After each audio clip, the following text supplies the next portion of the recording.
మనకు తెలుసా library cess అని మనం కడతామని?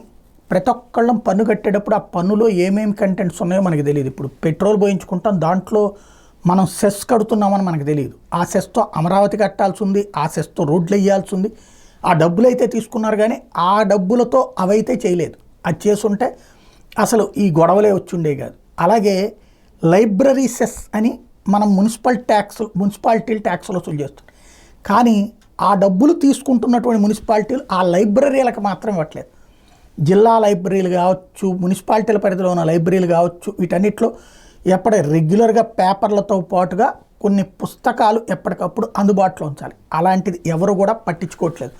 యాక్చువల్గా ఇక్కడే అసలు సీన్ నడుస్తుంది. ఒక్క గుంటూరు జిల్లాలోనే చూస్తే కార్పొరేషన్స్కి కార్పొరేషన్లు 32,50,00,000 రూపాయలు లైబ్రరీలకి చెల్లించాల్సి ఉంది. బకాయిలు అట్లాగే ఉన్నాయి. మున్సిపాలిటీలు 2,67,38,000 చెల్లించాలి. పంచాయతీలు 7,01,19,000 చెల్లించాలి.